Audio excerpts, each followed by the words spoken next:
पंहिंजी त सची मोहबत आहे, रख मौला ते मिली वेंदासीं।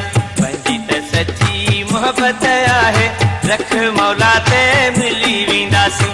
प्यार पंहिंजे में ताक़त आहे, रख मौला ते मिली वेंदासीं।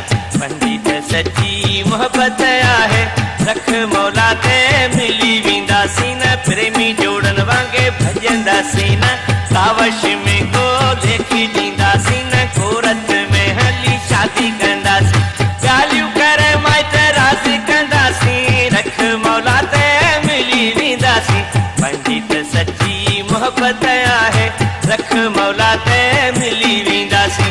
पंहिंजी त सची मोहबत आहे, रख मौला ते मिली वेंदासीं।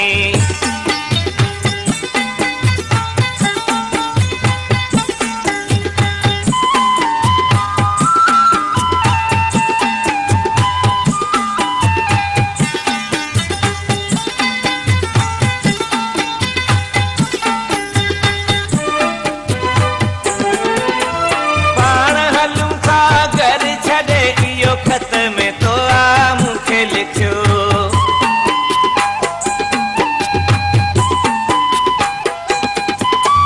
पाण हलूं था घर छॾे इहो खत में तो आ मूंखे लिखियो। अकुल खां वठी कम चरी इहो कम त आहे सफ़ा जॾो। केॾी इज़त तुंहिंजे आ माइटनि जी, केॾी इज़त मुंहिंजे आ माइटनि जी। छो बित खणूं पंहिंजे माइटनि जी, शादी भी इज़त साण कंदासीं, रख मौला ते मिली वेंदासीं। पंहिंजी त सची मोहबत आहे, रख मौला ते मिली वेंदासीं। पंहिंजी त सची मोहबत आहे, रख मौला ते मिली वेंदासीं। प्यार में पंहिंजे ताक़त आहे, रख मौला ते मिली वेंदासीं। पंहिंजी त सची मोहबत आहे, रख मौला ते मिली वेंदासीं। पंहिंजी त सची मोहबत आहे, रख मौला ते मिली वेंदासीं।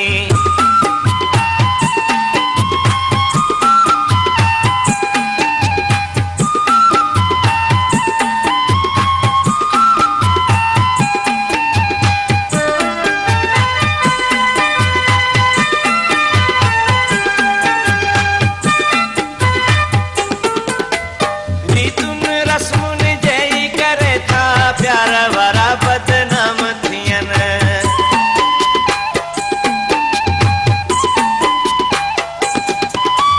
रीतुनि रस्मुनि जई करे था प्यार वारा बदनाम थियनि।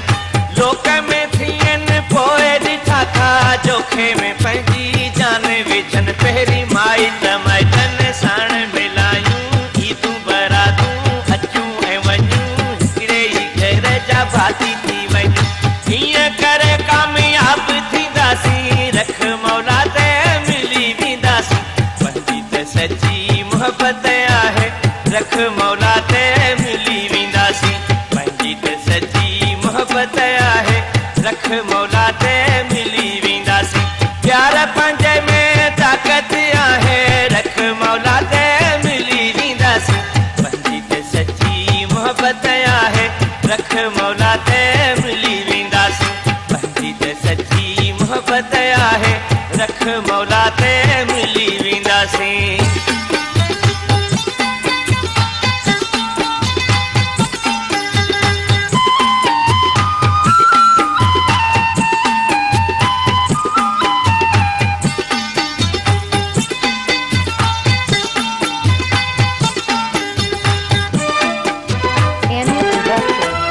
अशरफ शाइर सची चयो आ, मतां तूं सम्झी ॾिजी वियो।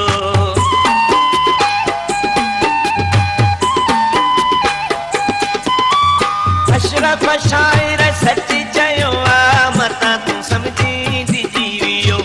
सुख सां उहे किथे न रहिया, जिन अहिड़ो कचो कमु कयो। जेको वस पूजे उहो ज़ोर लायूं, पंहिंजा माइट हिक ॿिए जे साम्हूं आणियूं। गॾु जीअण मरण जो ज़िद कयूं, अल्लाह कंदो कामयाब थींदासीं। रख मौला ते मिली वेंदासीं। पंहिंजी त सची मोहबत आहे, रख मौला ते मिली वेंदासीं पंहिंजी त सची मोहबत आहे रख मौला ते मिली वेंदासीं न प्रेमी जोड़न वांगे भजंदासीं न खावश में कोल्हे पी ॾींदासीं न कोरट में हली शादी कंदासीं ॻाल्हियूं कर माइट राज़ी कंदासीं रख मौला ते मिली वेंदासीं पंहिंजी त सची मोहबत आहे रख मौला ते मिली वेंदासीं पंहिंजी त सची मोहबत आहे Anya Production.